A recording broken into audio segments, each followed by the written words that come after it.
স্বাগত আজকের বাংলাদেশে। আপনাদের সঙ্গে আছে আমি খালেদ মহিউদ্দিন। নিজ নিজ দল আর জোটে আলগা হয়ে পড়ছে আদর্শের বন্ধন, কারণ প্রতিযোগ নয় প্রতিহিংসায় বেশি দেখা যাচ্ছে নেতা হওয়ার দৌড়ে। ঘর গোছানো তাই কঠিনতর এক কাজ আমাদের রাজনীতি। এসব নিয়ে আজকের আলোচনা ঘরে শত্রু। কথা বলতে স্টুডিওতে আছেন বাংলাদেশের সমাজতান্ত্রিক দল বাসদের সাধারণ সম্পাদক কমরেড খালিকুজ্জামান, আছেন লিবারেল ডেমোক্রেটিক পার্টি এলডিপির জ্যেষ্ঠ যুগ্ম মহাসচিব সাদুল হোসেন সেলিম এবং আওয়ামী লীগের সংসদ সদস্য নজরুল ইসলাম বাবু। স্বাগত আপনাদের। এছাড়া চট্টগ্রাম থেকে আমাদের সাথে যোগ দেবেন চট্টগ্রাম বিশ্ববিদ্যালয়ের ছাত্রলীগের বিলুপ্ত কমিটির সহসভাপতি অমিত কুমার বসু। আপনাকেও স্বাগত। কমরেড খালিকুজ্জামান, আপনার কাছে প্রথমে জানতে চাইবো যে আমাদের দেশে বাম রাজনীতিতে দলে ভাঙন ও দল বদল বেশি দেখেছি এবং এখনো দেখছি। বাম দলগুলিতে এই যে ঘরের ঝগড়া বা যাকে আমরা গৃহদাহ বলি সেটা বেশি কেন? আপনার পর্যবেক্ষণ কি? না, প্রথম কথা হলো যে রাজনীতি একটা স্বেচ্ছামূলক কাজ এবং এটা হলো যে একটা আদর্শ, একটা নীতি এবং আদর্শ, সেই আদর্শ বাস্তবায়নের জন্য মত এবং পথের যে ভিন্নতা সেটাকে কেন্দ্র করে যার যার অবস্থান সে নিতে পারে। আরেকটা হলো যদি সেটা ব্যক্তিগত স্বার্থ বা গোষ্ঠীগত স্বার্থ অথবা অন্ধত্ব বা কোনো গোড়ামি ইত্যাদি এই বিষয়গুলো যদি আসে তাহলে সেটা আসলে তার নীতি আদর্শের পরিপন্থী হয়ে দাঁড়ায়। তাহলে এখন এখানে একটা বুর্জুয়া দলের আভ্যন্তরীণ সংকট এবং একটা সর্বহারা শ্রেণীর বা একটা এই ধরনের বিপ্লবী দলের যে সংকট, দুইটাকে এক কাতারে ফেলে বিচার করা যায় না। কোনো কোনো সময় হয়তো দুইটা একই রকম চরিত্রের রূপ ধারণ করতে পারে, সেটা ভিন্ন প্রশ্ন। তাহলে এখন বিচার করে দেখতে হবে যে একটা দলে একদল মানুষ ঐক্যবদ্ধ হয় কারণ তারা একটা নির্দিষ্ট সময়ে সমাজে বিরাজমান যে সমস্যাগুলো আছে সেই সমস্যাগুলিকে সমাধান করবে কোন পথে। তাহলে এর জন্য একটা আছে যে সমাজ ব্যবস্থাকে বহাল রেখে তার অদল বদল করেও সেটা হইতে পারে, আর আমূল পরিবর্তন করে একটা বিপ্লবের মাধ্যমে সেটা তার সমস্যার সমাধান করতে হইতে পারে। তাহলে এখন এটা নিয়ে মত এবং পথের যদি বিতর্ক হয়, সেই বিতর্কটাও সেটাকে যদি আমরা একটা দার্শনিক সহনশীলতা থাকে, বৈজ্ঞানিক একটা বিচারধারা থাকে, তাহলে সেই আলোচনা চলতে পারে এবং তার ভিত্তিতে একটা ঐক্যমতে পৌঁছানো, কারণ ঐক্য সংগ্রাম এবং ঐক্য এটা হয়। আর যদি সেখানে অন্য কোনো বিষয় ঢুকে যায়, কোনো ধরনের একটা যে মূল নীতি আদর্শের একটা বিচ্যুতি ঘটে বা সেখানে অন্ধত্ব আসে, গোঁড়ামি আসে বা কোনো স্বার্থপরতা সেখানে ঢুকে, তাহলে পরে সেখানে যে বিচ্যুতি সেটা অনেকটা বুর্জুয়া দলের মতোই বিভক্তি আনে, কুন্দল আনে ইত্যাদি আনে। তাহলে সেগুলির থেকে একটা শিক্ষাও হয়। যেমন এটা আমরা দুইটা অভিজ্ঞতাই আমাদের দেশে আছে। কারণ সেটা হলো যে আপনি যখন একটা নীতি আদর্শকে অনেক সময় যেটাকে আমরা বলি যে একটা অপরচুনিজম, সুবিধার থেকে একটা আমার বিচ্যুতি আসে, আবার ডগমাটিজম, গোড়ামি থেকে, অর্থাৎ আমি নড়বো না এখান থেকে। তাহলে সেখানে আপনাকে যে কোনো পরিস্থিতি পরিবর্তনের সঙ্গে নূতন ভাবনা, নূতন চিন্তাকে গ্রহণ করার মতো সেই মন থাকতে হবে এবং সেটার জন্য একটা বৈজ্ঞানিক বিচারধারা, যেটাকে আমরা সাধারণত বলে আমাদের দেশের বাম রাজনীতিতে যে বিভেদগুলি আমরা দেখেছি তা মোটা দাগে যদি আমি বলি, তা কি বেশিরভাগ ক্ষেত্রে সুবিধাবাদের কারণে হয়েছে নাকি ডগমাজম বা আমরা যেটিকে বলি হচ্ছে গোঁড়ামির কারণে হয়েছে?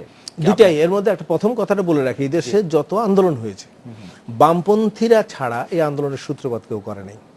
বামপন্থীদের ত্যাগ তিতিক্ষার ইতিহাস বিশাল। ফলে এই দেশের সমস্ত গণ আন্দোলন, রাজনৈতিক আন্দোলন, জনস্বার্থে আন্দোলন এগুলি গড়ে তোলার ক্ষেত্রে এই বামপন্থীরাই গড়ে তুলেছিল এবং তারা ত্যাগ তিতিক্ষার মানে অনেক ধরনের প্রমাণ রেখেছে। জনগণের জন্য ত্যাগ করতে করতে মানে দলত্যাগ, আদর্শ ত্যাগ, সেইটির ক্ষেত্রেও মানে বামরা অনেকখানি এগিয়ে আছে। দুইটাই আছে, কারণ সেখানে যেমন বললেন যে সুবিধাবাদটা সেটাও কোনো কোনো সময় গ্রাস করেছে, আবার কোনো সময় একটা গোড়ামিবাদ, মতান্ধতা সেটাও কাজ করেছে। আবার দুইটাই আছে, কাজ করেছে। আমি একটু সাদুল হোসেন সেলিম ভাই আপনার কাছে আসি। আপনি চট্টগ্রাম মহানগর ছাত্রদলের প্রতিষ্ঠাতা আহ্বায়ক। ছাত্রদল জন্মের মানে ছাত্রদল আজকে যে বিশাল একটি দল, তার ক্ষেত্রে আপনাদের ভূমিকা অনেক আছে। কিন্তু আপনি জানেন যে কিছুদিন আগে ছাত্রদলের পদবঞ্চিত নেতাকর্মীরা কেন্দ্রীয় কার্যালয়ে দলটির প্রতিষ্ঠাতার মুরাল ভাঙচুর করেছে। 7 নভেম্বর তারা বিএনপির নেতা শহীদুদ্দিন চৌধুরী এনি এবং সালাউদ্দিন টুকুর গাড়িতে হামলা ও ভাঙচুর চালিয়েছে। এসব ঘটনা কি নেতৃত্বের প্রতিযোগিতার অংশ বলে আপনি মনে করেন? ধন্যবাদ আপনাকে। জি, আসলে এটাকে নেতৃত্বের প্রতিযোগিতার অংশ তো এইভাবে বলা যায় না। এই ক্ষোভের এই ধরনের বহিঃপ্রকাশ নেতৃত্বের একটা প্রতিযোগিতা থাকতে পারে এবং নেতৃত্বে আসীন হওয়ারও একটা পদ্ধতি থাকতে পারে। এখন আসলে উপর থেকে চাপিয়ে দেওয়া নেতৃত্ব প্রবর্তনের যে পদ্ধতি আজকে বড় দলগুলোতে আমরা দেখতে পাচ্ছি, ধীরে ধীরে অবস্থাটা এই পর্যায়ে চলে এসছে এবং আমরা আশঙ্কা করছি সামনে এটা এই বিষয়টি শুধু যে কেন্দ্র পর্যায়ে না, কেন্দ্র থেকে জেলা, জেলা থেকে কলেজ, ইউনিভার্সিটি এবং ইউনিয়ন পর্যায় পর্যন্ত আজকে এই জিনিসগুলো হয়ে যাচ্ছে। আমরা যখন জাতীয়তাবাদী ছাত্রদল প্রতিষ্ঠা করি, আমরা প্রথম যেই আমাদের কমিটিটা করেছি, আমরা জেলা পর্যায় থেকে প্রেসিডেন্ট সেক্রেটারিরা এসে আমরা এক জায়গায় বসেছি, প্রস্তাব করেছি, সমর্থন করেছি, এরপর ভোটাভুটি হয়েছে, ভোটের মাধ্যমে আমরা আমাদের নেতা নির্বাচন করেছি। এর আগেও আমরা যে ছাত্র সংগঠনটি করতাম, বাম সংগঠন, একটি বাম সংগঠন জাতীয় ছাত্রদল, সেই সংগঠনে আমরা দেখেছি যে আমরা যখন মানে কাউন্সিলে আসতাম, কাউন্সিলর ডেলিগেটরা বসে আলাপ আলোচনা করে নেতা নির্বাচন করতো এবং প্রয়োজনে ভোটাধিকার প্রয়োগ করতো। এই জিনিসটি আস্তে আস্তে বিলুপ্ত হয়ে যাচ্ছে। বিলুপ্ত হয়ে যাওয়ার কারণেই কিন্তু এই প্রতিহিংসাটা বেড়ে যাচ্ছে এবং ক্ষোভের বহিঃপ্রকাশটা অনেকাংশে অরাজনৈতিক পদ্ধতিতে চলে যাচ্ছে। এটা আমাদের কারো কাম্য হতে পারে না।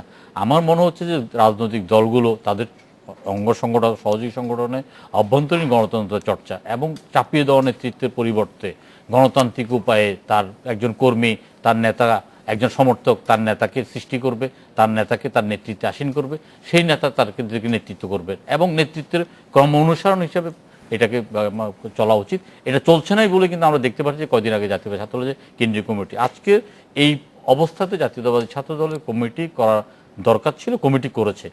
যত হয়তো মানে যেমন কাউন্সিলর এবং ডেলিগেট যারা ভোটার আর নির্দিষ্ট করতে পারতো যে এতজন 500 1000 এরাই ভোট দেবে, ভোট দিয়ে তাদের নেতা নির্বাচন করবে, তাহলে কিন্তু ক্ষোভের বহিঃপ্রকাশটা আজকে এইভাবে হচ্ছে মানে হতো না।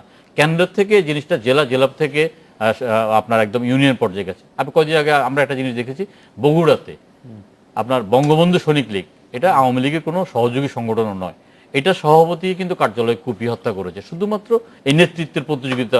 নেতৃত্বের এই প্রতিযোগিতা অসম প্রতিযোগিতা, এটা কোনো সুস্থ প্রতিযোগিতা নয় এবং এটা সুস্থ রাজনীতির জন্য এই ধরনের প্রতিযোগিতা রাজনীতিকে আর অসুস্থ করে তুলবে। আমি বাবু ভাই আপনার কাছে জানতে চাইবো যে আপনি নিশ্চয়ই জানেন যে আজকে আপনি ছাত্রলীগের সাবেক সাধারণ সম্পাদক, আপনি নিশ্চয়ই অবগত আছেন যে চট্টগ্রাম বিশ্ববিদ্যালয়ে আজকে ছাত্রলীগের দুই পক্ষ মারামারি করে এক পক্ষ শিক্ষকদের ইয়েতে তালা ঝুলিয়ে দিয়েছে, বিশ্ববিদ্যালয়ের অনেক কক্ষে তালা ঝুলিয়ে দিয়েছে, অন্য পক্ষ ট্রেন বন্ধ করে দিয়েছে। আপনি এই বিষয়টিকে কিভাবে দেখেন? বিশ্ববিদ্যালয় কর্তৃপক্ষ তাদের বিরুদ্ধে যে খুব বড় বা কঠোর অবস্থান নিয়েছে সেরকমটি আমরা দেখি নাই এখন পর্যন্ত। ধন্যবাদ আপনাকে। আসলে বিষয়টি আপনি যেভাবে উপস্থাপন করেছেন আমি সেইভাবে শুনিনি। আমি জেনেছি যে ছাত্রদলের আভ্যন্তরীণ নেতৃত্বের যে চাহিদা, নেতৃত্বের যে সেখানে চ্যালেঞ্জিং, সেই ক্ষেত্রে তাদের মধ্যে বিতর্ক রয়েছে। তারই ধারাবাহিকতায় কোনো শিক্ষকের রুমে তারা তালা মারেনি, যে এক গ্রুপ আরেকটা গ্রুপকে প্রতিহত করার জন্য মূল ফটকে তালা ঝুলিয়ে দিয়েছে। রাইট, তারা ক্যাম্পাসে ঢুকতে যে গেট, যারা ভিতরে ছিলেন তারা যেন বাইরে আসতে না পারেন এবং কোনো প্রকার অপ্রীতিকর ঘটনা যেন না ঘটে, সেই জন্য একটা গ্রুপ আরেকটা গ্রুপ থেকে দূরে সরে যাওয়ার জন্য ক্যাম্পাসের মূল ফটক তালা দিয়ে তারা সরে গিয়েছেন। বিষয়টি এরকম ছিল। শিক্ষকবাহী কোনো বাস, ছাত্র বা শিক্ষকবাহী কোনো বাসও ঢুকতে পারেনি, আজকে ট্রেন চলাচল বন্ধ ছিল।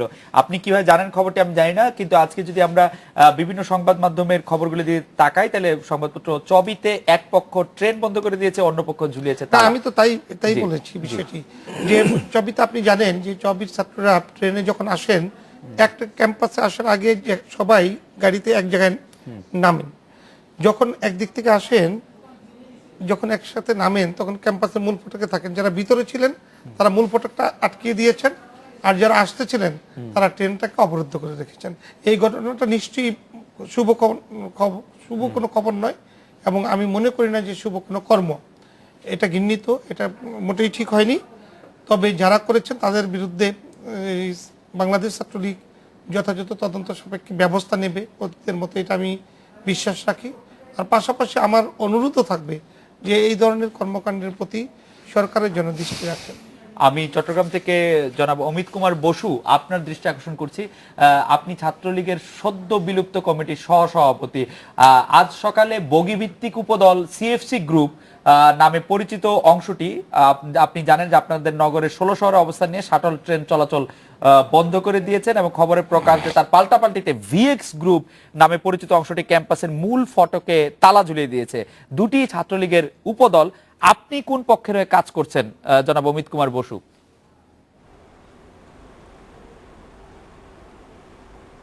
ধন্যবাদ। আমি কোনো পক্ষের হয়ে না, আমি ছাত্রলীগের পক্ষ হয়ে কাজ করছি। আমি প্রথমে একটা বিষয় আপনাকে পরিষ্কার করতে চাই। আপনি প্রথমে বলছেন ছাত্রলীগের অভ্যন্তরীণ মারামারির কারণে ঘটনাটি ঘটছে। আসলে মারামারি হয় না, একটি পক্ষ আরেকটি পক্ষকে মার দিয়েছে। এই বিষয়টাকে কেন্দ্র করে মূলত ছাত্রলীগের বহির্ভিত্তিক সংগঠন সিএফসি এবং তার অনুসারীরা ক্যাম্পাসের যাতায়াতকারী শাটল ট্রেন, তৈরি, শিক্ষক বাস এগুলো বন্ধ করে দেয় একটি প্রতিক্রিয়ার অংশস্বরূপ সাময়িকভাবে। বিষয়টা এভাবে না বললেই আমরা বলি যে বিশ্ববিদ্যালয়ের এই চলমান ঘটনাটি দীর্ঘদিন ধরে ঘটে আসছে। এটা মূলত ক্যাম্পাসের অভ্যন্তরে একটি অংশ থাকে, আর ক্যাম্পাসের বাইরে প্রায় 2 শতাধিকের উপরে শিক্ষার্থী অবস্থান করতেছে প্রায় 8 মাস যাবৎ, যারা ক্যাম্পাসের ভিতরে ঢুকতে পারে না। ক্যাম্পাসের অভ্যন্তরে যারা আছে তারা প্রশাসনের একটি প্রত্যক্ষ মদদে একটি সন্ত্রাসী দল হিসেবে চিহ্নিত হয়েছে বিভিন্ন সময়ে। আমরা দেখেছি অমিত কুমার বসু, প্রশাসন বলতে বিশ্ববিদ্যালয়ের উপাচার্য, শিক্ষক এবং বিশ্ববিদ্যালয়ের প্রশাসককে বুঝাচ্ছেন নাকি অন্য কোনো প্রশাসক?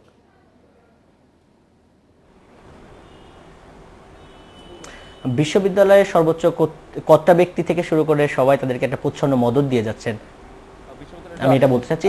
যাই হোক, আমি বলতে চাচ্ছি সেটা হচ্ছে বিশ্ববিদ্যালয়ে এই চলমান ঘটনাটা কিন্তু একদিনের ঘটনা না, এটা ধারাবাহিকভাবে প্রায় 10 মাস ধরে ক্যাম্পাসের বাইরে আছে এই 2 শতাধিক শিক্ষার্থী। তারা মূলত বিশ্ববিদ্যালয়ে প্রতিক্রিয়াশীল সাম্প্রদায়িক অপশক্তি জামাত শিবির যাতে প্রতিষ্ঠা না হতে পারে তার বিরুদ্ধে আন্দোলন করছে, কিন্তু একটি তৃতীয় পক্ষের প্রত্যক্ষ মদদে ছাত্রলীগের এই শক্তিকে দুর্বল করার জন্যই কেউ কাজ করে যাচ্ছে। এর অংশস্বরূপ ক্যাম্পাসের বাইরে একটি অংশ বসবাস করতেছে আর ক্যাম্পাসের ভিতরে একটি অংশ বসবাস করতেছে। অমিত কুমার বসু, যারা ছাত্রলীগ করছে তারা ওই তৃতীয় শক্তির মদদে কেন কাজ করছে?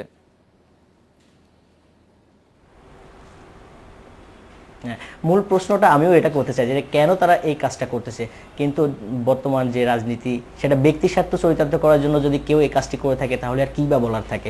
ব্যক্তি স্বার্থ চরিতার্থ করতে যে ছাত্রলীগের একজন শীর্ষ পর্যায়ের নেতা, যে বাংলাদেশ আওয়ামী লীগের উপকমিটির সহ সম্পাদক জনাব নাসির হায়দার বাবুল, যাকে যে সাধারণ সম্পাদক ছিলেন আজকে আমাদের এই অনুষ্ঠানের সম্মানিত অতিথি, আমার অগ্রজ, আমার বড় ভাইয়ের সময় সে বিশ্ববিদ্যালয় ছাত্রলীগের সাধারণ সম্পাদক ছিল, তার নিশ্চয় মনে আছে নাসির হায়দার বাবুল ভাইয়ের সাথে যে লাঞ্ছনা করা হয়েছে, সেই ঘটনার যারা প্রত্যক্ষ মদতদাতা, প্রত্যক্ষভাবে অংশগ্রহণকারী, তারা ক্যাম্পাসের ভিতরে বসবাস করছে, আর সেই ঘটনার প্রতিবাদকারীরা আজ ক্যাম্পাসের বাইরে বসবাস করছে। অমিত কুমার বসু, আপনাকে ধন্যবাদ। কমরেড খালেকুজ্জামানের কাছে আসি যে